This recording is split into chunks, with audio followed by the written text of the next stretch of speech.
Muli ay magandang umaga sa ating lahat, dyan po sa Pilipinas, sa ating mga mahal na PDL, sa ating mga officers, mga J Warning, magandang umaga sa inyo, ganun din po sa inyo sa Amerika, magandang gabi, at sa Asia, magandang umaga din.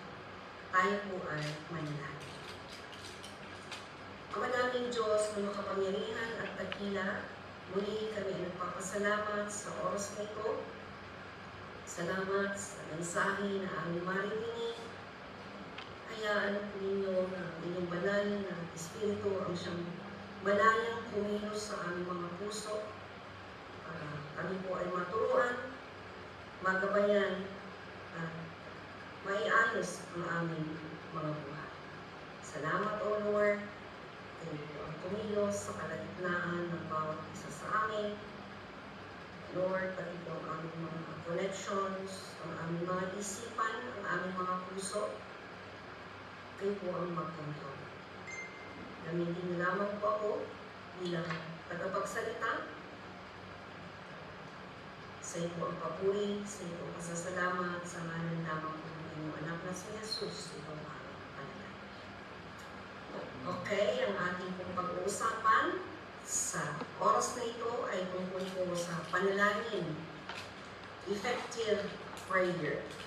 Gusto ko ba natin na kung manalangin tayo ay magkakaroon ito ng resulta o magkakaroon ito ng bunga o sa madaling salita, papakinggan at sasagutin ng Panginoon ang ating panalangin.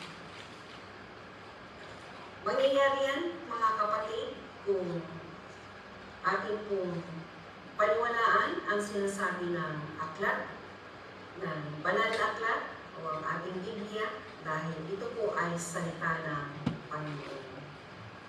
Dahil ang Diyos po ay buhay, ang Diyos na ating sinasamba ay buhay, at dapat lamang po na sundin natin siya dahil siya ang lumikha sa atin. Dahil siya ang tunay na makapangyarihan. Amen? Basahin nga po natin ang Biblia. Umpisahan natin dito sa James chapter 5, verses 13 to 15. Makinig po tayong lahat. Is anyone among you in trouble? Sino man ang may problema sa atin? O may problema po ba kayo? May nababalisa ba ang ating mga isipan? Nababagapag tayo? Hindi tayo mapakali? Ano ang sinabi ng Biblia? Let them pray. Manalangin. So, simple lang pala ang solusyon ng problema. Panalangin. Kaya, wag na tayo mag-isip kung ano ang problema meron kayo, manalangin. Yan ang sinabi ng Biblia. Kagaya ng sinabi ko, paniwalaan natin ito dahil ito ay salita ng Diyos. At ang Panginoon lamang po ang siyang tunay. Siya lamang po ang tunay na makapangyarihan. Is anyone happy? Oh, yan. Ang gusto-gusto natin, yung tayo ay masaya. Di ba? Let them sing songs of praise. Now, kanina sabi ng MC, kung tayo ay aawit, ipalakpak ang kamay, sumayaw, itaas, iwagayway. Di po ba? Di po ba kung masaya tayo, ay, salamat! Ganun ang sinasabi natin. Pero palitan natin ngayon. Pag tayo ay masaya, sabi natin, praise the Lord! At pag sinabing praise the Lord, itaas po ang mga kamay. Dahil sa Kanya lamang po, sa Panginoon lamang po natin nararapat na ibigay ang ating papuri. Ayan, ulit ang sinasabi ng Biblia. Okay? Yan, mula ngayon, pag kayo masaya, sasabihin nyo, oh, hallelujah, praise the Lord. Thank you, Jesus. Ganun po. Yan. Next verse. Is anyone among you ill? Naku, kanina masaya. Ngayon, ill. Oh, may sakit ba kayo? Sino ba ang may sakit sa inyo? Let them call the elders of the church to pray over them and anoint them with oil in the name of the Lord. Ibig sabihin lamang po nito, kailangan po natin ang ating kapwa. Yes, mananalangin tayo sa Panginoon kung may nararamdaman tayo. Pero sabi dito, para makatulong din, tumawag tayo sa kapwa. Sa elders, ibig sabihin, sa mga kapatiran natin, sa mga pastors, sa mga leaders, para ipanalangin tayo. Dahil mas mabisa ang panalangin kung mas marami ang nananalangin. Huwag mo natin sarilinin ang problema. Huwag mo natin sarilinin kung meron tayong nararamdaman. Dahil, ano yung sinasabi natin? No man is an island. Walang sino mang nabubuhay na sa kanyang sarili lamang. Nasa sarili lamang niya. Sa sarili niyang kakayahan. Kailangan po natin ang bawat isa. At pag tinawag natin ang elders, ang pastors, ipapataw po nila ang kanilang mga kamay sa atin at lalagyan nila ng oil. Ang oil po na sinasabi na ito ay anointing oil. Ito po ay may taglay na kapangyarihan ng Panginoon. Oil represents anointing. Ito po ay nagtataglay ng kapangyarihan. Sabi po ng Biblia na kung sino ang nananampalataya at nabautismuhan ng tubig at ng Espiritu ng Panginoon, bibigyan po siya ng kapangyarihan ng Panginoon at kung ipapataw niya ang kanyang kamay sa isang may sakit, pagagalingin po ito ng Panginoon. Hindi po yung pari, hindi po yung pastor nagpataw ng kamay ang magpapagaling sa may sakit, kundi yung taglay na kapangyarihan ng anointing oil na yan o kaya yung ipinataw na kamay, yan po ay may taglay na kapangyarihan na nanggagaling po sa Panginoon. Kaya kung gumaling man yung pinanalangin ng isang pastor, ng isang leader, ng isang pari, hindi po sila ang nagpagaling, kundi ang Panginoon. Kaya sinabi niya dito, anoint them with oil in the name of the Lord. Kasi ang Diyos lamang po ang siyang tunay na makapangyarihan. Okay, in verse 15, and the prayer offered in faith will make the ill person well. The Lord will raise them up. If they have sinned, they will be forgiven. Pananampalataya. Kaya mga kapatid, marapat lamang po na magkaroon tayo ng pananampalataya. Tunay. Yung pananampalataya na buo, walang pagdududa. Dahil dito, sinabi niya na kung ang isang tao na nananalangin, na may pananampalataya, ito ay pagagalingin ng Panginoon. It is the Lord who will raise them up. Ang Panginoon po ang magpapagaling sa kanila. At kung sila'y nagkasala, sila po ay mapapatawad. Maliwanag po mga kapatid. Kaya huwag ninyong isipin, huwag po natin isipin lahat na, naku, grabe ang aking kasalanan.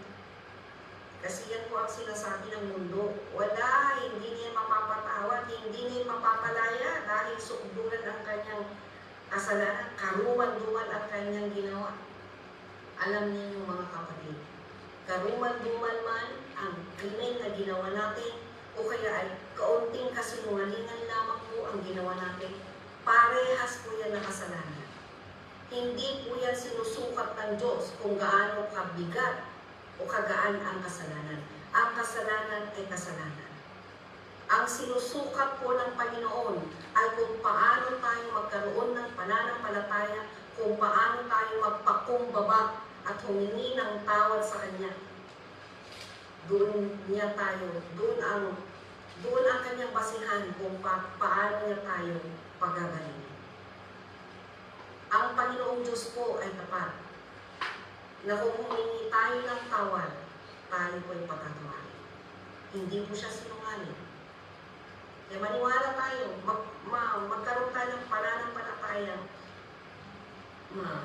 tunay. Kaya sinabi ng awitin natin kanina na malaya, tayo po ay malaya, malayang magpuri sa Panginoon. Hindi ibig sabihin dahil andyan kayo, hindi kayo malaya. Hindi kayo malaya na sa mundo. Pero malaya kayo na purihin ang Panginoon. Amen po ba? Palakpakan natin ang Diyos. Dahil kayo ay nabigyan na ng kapangyarihan para malayang magpuri sa Panginoon. At yan ang hinahanap ng Panginoon ngayon. Yung magpupuri sa Kanya na may malayang puso. Dahil kung nasaan ang Espiritu ng Panginoon, andyan ang Kanyang presensya. Kaya nasaan ang presensya ng Panginoon ay hindi po pinipili. Hindi po sa Vatican lang ang may presensya ng Panginoon. Kung saan ka man, at kung andyan ang Espiritu ng Panginoon sa iyo, andyan ang presensya ng Panginoon. Napakasarap pakinggan po na yung tayo ay merong layak, nagkaroon tayo ng layak para purihin siya. Yan po, doon po natin gamitin ang kalayaan na yan para purihin natin ang Panginoon. Paano? Kung malaya po tayo, ang ibig sabihin ng kalayaan na yan ay malaya tayo sa pagsasakal ng demonyo sa ating buhay. Kung kaya't malaya natin itinataas ang ating mga kamay habang tayo ay kumakanta, ipinapalakpak ito, winawagaywat. Dahil malaya natin sinasabi na, praise the Lord, galing sa puso. Kailangan lamang yan po, may pananampalataya. Tingnan natin si Jesus. Basahin natin ito. Matthew chapter 21, tungkol po ito sa fig tree. Dito, pinakita ng Panginoon ang kanyang kapangyarihan din. Matthew chapter 21, verse 18. Kaya dito po namangha ang kanyang mga disipulo. Okay. Early in the morning, as Jesus was on his way back to the city, he was hungry. Verse 19. Seeing a fig tree by the road, he went up to eat, but found nothing on it except leaves. Then he said to it, "May you never bear fruit again." Immediately the tree withered. Verse 20, when the disciples saw this, they were amazed. How did the fig tree wither so quickly, he asked. Verse 21, ito po ang sagot ng Panginoon sa kanilang tanong. Jesus replied, "Truly I tell you, if you have faith and do not doubt, not only can you do what was done to the fig tree, but also you can say to this mountain, go, throw yourself into the sea, and it will be done." Mga kapatid, dito po ipinakita, if you believe, you will receive it. Dito po ipinakita ng Panginoon kung gaano siya. Isa ito sa mga pagkakataon na pinakita ng Diyos kung gaano siya makapangyarihan sa kanyang mga disipulo. Naglalakad sila sa Israel. Nagutom dahil sa kakalakan. Sino nga ba ang hindi magugutom kung naglalakad ka kasi walang sasakyan? Mauuhaw ka. Di maghahanap ka ng pagkain. Wala silang baon. Nagkataon dumaan sila sa isang puno ng fig tree. Ang gaganda ng mga dahon, pero wala bunga. Sabi niya, hindi ka na mamumunga. Kinabukasan, dumaan muli sila, nakita nila na namatay, nabulok yung puno nila. Mga kapatid, ang ibig sabihin po ito, kung may pananampalataya, kasi sabi ng mga disipulo niya kay Jesus, paano nangyari ito? Kasasabi mo lang, tapos biglang namatay, natuyo, yung puno, nawala na yung mga dahon. Sabi ng Diyos, kung may pananampalataya kayo at hindi nagbubuta, mangyayari din ito. Kung ano ang sasabihin mo, mangyayari. Kung ano ang hihilingin mo, mangyayari. Kung ano ang panalangin mo, kung ano ang hihingin mo sa Panginoon, ibibigay ng Diyos. Kaya sabi ko kanina, manampalataya tayo. Kagaya niyan, may hinihiling tayo sa Panginoon. Dinudulog tayo araw-araw, nananalangin tayo. Sinasabi natin palagi, Lord, nawa ay manalo ang aking kaso, nawa ay malaya na ako para makasama ko, makapiling ko ang aking pamilya, at maihayag ko din ang kabutihan ng Diyos na ginawa niya habang andito ako sa loob. Masasabi ko rin sa aking pamilya kung ano yung mga narinig ko sa mga Bible study, na ang Diyos lamang pala ang siyang makapangyarihan. Maaaring ganyan ang panalangin natin araw-araw. Anong sinabi ng Biblia? Manampalataya ng walang duda. At kung hindi man agad-agad, kasi sabi nga naman niya dito na kung may pananampalataya na may walang pagdududa, mangyayari ang iyong hinihiling. Baka naman may pilosopo sa atin, hindi naman ako nagdududa, nananalangin ako, nananampalataya ako. Bakit hanggang ngayon, hindi pa sinasagot ng Diyos ang aking panalangin? Maghintay po tayo, mga kapatid. Dahil ang Diyos, hindi po siya nahuhuli, hindi po siya maaga, andoon lamang po siya sa eksaktong oras. Dahil siya po ang oras, siya ang nakakontrol sa lahat-lahat. Pati kaso mo kapatid, kontrolado po niya. Kaya huwag kang mag-alala. Alam ng Diyos ang ginagawa niya sa buhay mo at sa buhay ko. Maniwala lang tayo, pagkatiwalaan lang natin kung sino yung nakahawak ng ating buhay. Walang iba kundi ang ating Diyos.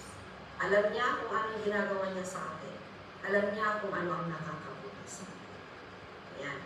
Masasagot, mga kapatid, ang ating panalangin kung walang pagdududa. Nakita naman natin, yan ay isang example ni Jesus na kung ano ang ginawa niya dyan sa puno na yan.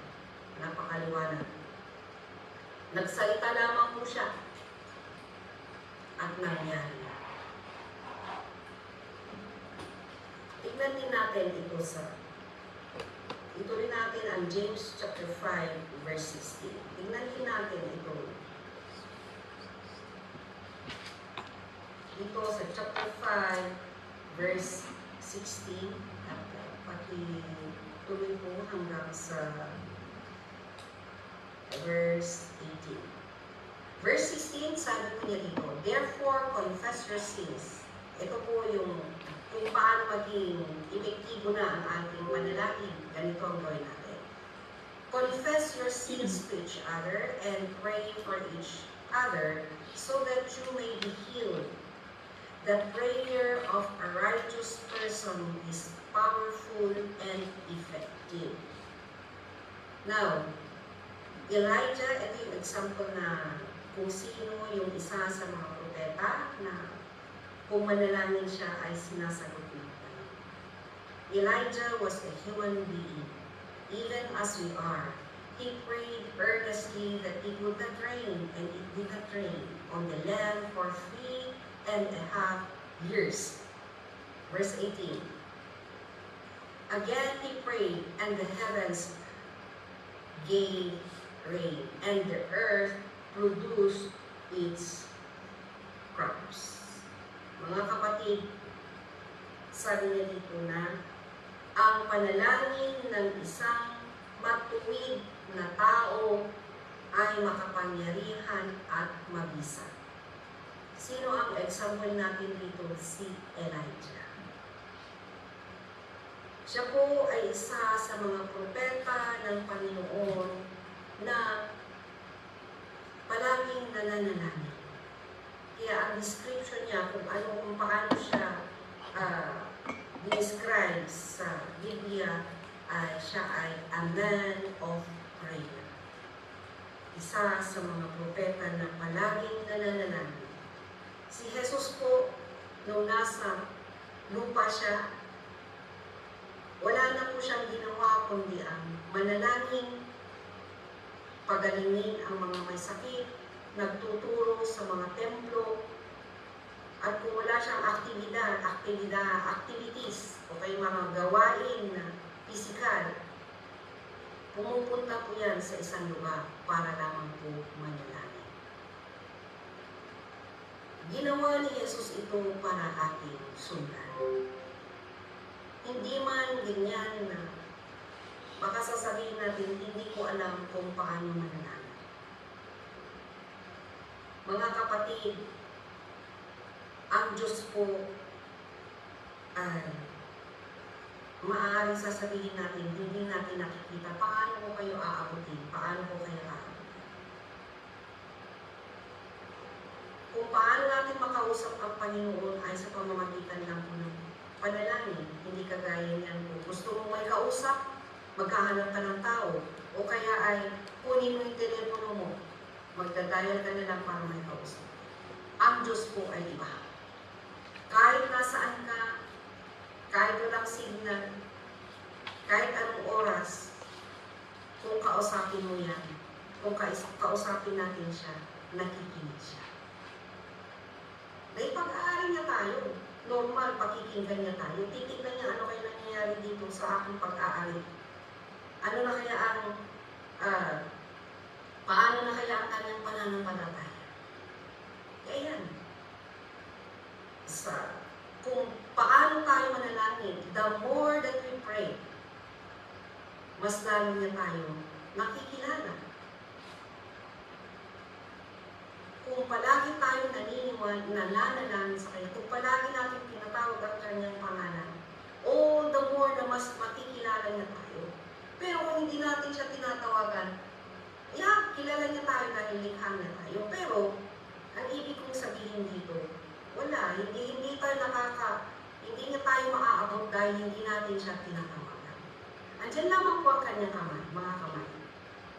Lamang po, tanggapin lang natin, abutin lamang po natin siya sa pamamagitan ng panalangin. Tumawag lamang po tayo sa Kanya. Tignan natin itong si Elijah.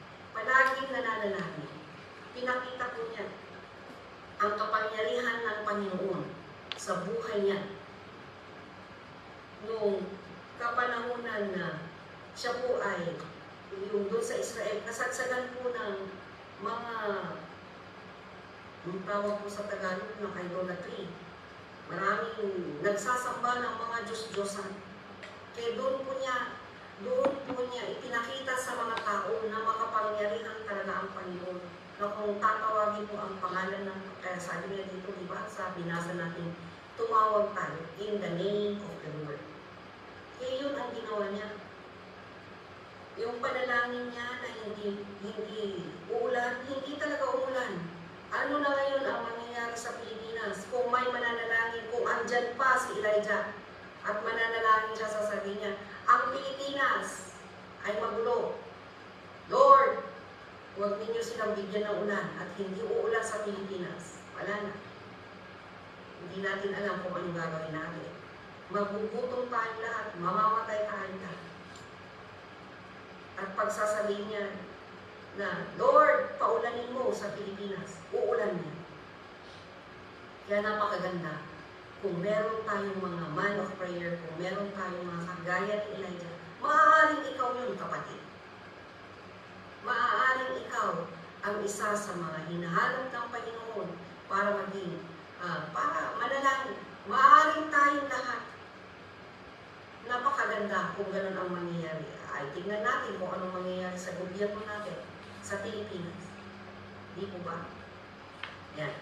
Yung mga kapatid, pero sabi niya dito kanina sa binasa natin, if we confess our sins, if we have sinned, sabi niya, kung nagkasala tayo, tayo po ay Kanya patatawarin. Pero hindi rin po niya tayo patatawarin kung wala tayong gagawin, kung hindi tayo nanalangin, at hindi tayo magpapalinis sa Kanya. Sabi niya dito, si Elijah po ay matuwid. Ibig sabihin, ang kanyang ginagawa ay tama. Palagi ang nananalangin, palagi humihingi ng kapatawaran. Normal. Pag pinapakinggan ng Panginoon ang ating panalangin, ibig sabihin, matuwid din tayo. Ibig sabihin po ng matuwid, yan, malinis ang ating mga puso, malinis ang ating mga intensyon. Nang sa ganun, pakinggan tayo ng Panginoon. Kaya unang-una natin ginagawa, kaya kung tayo nananalangin, palagi tayong humihingi ng kapatawaran. Yan po yung purification na tinatawag sa Biblia. Paglilinis. Confess your sins, sabi dito. Yung binasa natin kanina. Confess your sins one another. Magpatawaran po tayo. Hindi lamang po yung tayo ang hihingi ng tao sa Panginoon, marunong din po naman tayo magpatawad sa ating kapwa. Dahil yan po ang trabaho natin. Isa sa dapat natin gawin, humingi ng tawad para makumpleto po ang paglilinis sa ating puso. Humingi tayo ng tawad sa Diyos at patawarin din natin ang nagkasala sa atin para makumpleto ang paglilinis. Sanctification.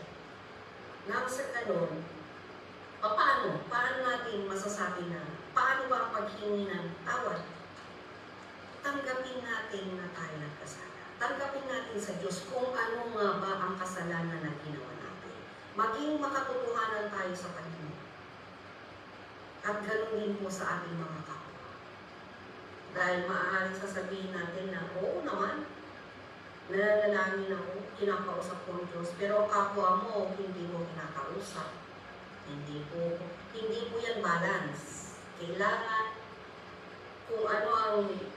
kung sinasabi natin na humihingi tayo ng tawad sa Panginoon, ganun din sa ating mga kapwa. Kaya yung binasa natin, sabi dito na, confess your sins to one another. Now, dahil po, kailangan natin maging makatotohanan sa ating Diyos. Tanggapin natin kung ano yung pagkakasalanan. Kagaya at kung yung nga, tinanggap natin ng tunay, kung if we acknowledge our sins before the Lord, ay sasabihin natin ang guilt natin sa Kanya. Dahil ang nagkakasala po ay guilty. Tayo po ay Kanyang patatawarin. Maaaring ganyan din po ang mangyayari sa korte. Kung sasabihin natin magiging honest tayo, I believe, kung magiging honest tayo sa ating mga sarili, pati dyan sa ating mga kaso, maging malinis ang ating puso. Hindi naman tayo pababayaan ng Panginoon. Maaaring sasabihin mo, paano kung magiging honest ako, alam mo naman ang korte sa Pilipinas, well, the Word of God is true. Kung maging totoo tayo sa Panginoon, tayo po'y patatawarin. Madja-justify tayo ng Panginoon. Dahil ang Diyos po ang final na judge. Para po tunay na masabi natin, malinis ang ating intensyon, malinis ang ating gawa, at kung tayo ay manalangin, pagkaroon po niya ng isa, mamumunga po yung ating panalangin. Kagaya po ng Elijah. Maghihirap man tayo dito sa lupa, ang importante po yung kaluluwa natin. Magaan ang ating puso. Isipin natin, hindi po dyan sa bilangguan ang tunay na bahay ninyo. Langit po, mga kapatid.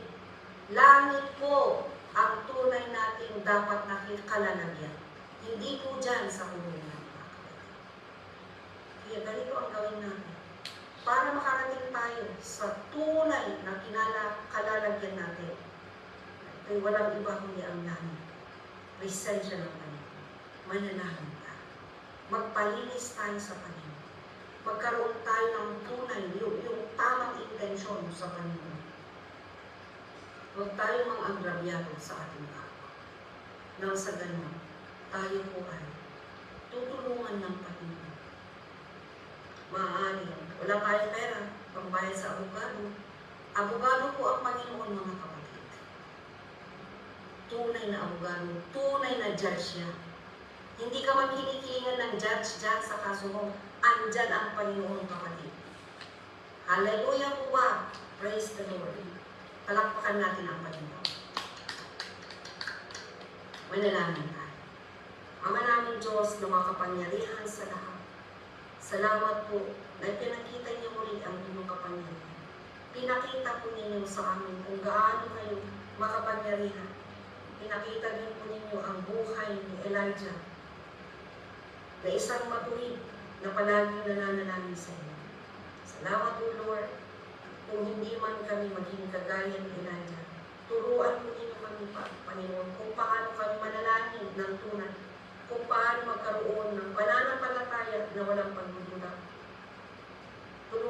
Panginoon ang bawat isa sa amin. Lalo-lalo na itong mga kapatid namin mga PTL. Lord, I pray, may you justify them before the Lord. Thank you, God. Salamat po sa inyong kabutihan. Salamat po sa mga pagkakataon na ibinibigay ninyo sa amin. For the chances na ibinibigay ninyo para po maturuan kami, para po kami ay maging matuloy. Salamat po, Lord. You complete the message sa aming mga puso. And I pray, O God, ang inyong pagpapala nawa ay bumuhos sa bawat isa sa amin para po maranasan din namin kung gaano kayo magmahal sa bawat isa sa amin. Lord, protect each one by your blood, O God, para po ang aming narinig na mensahe ay manang sa aming mga puso. I give you praise, I give you glory in Jesus' name. Amen. Salamat and give to the ends.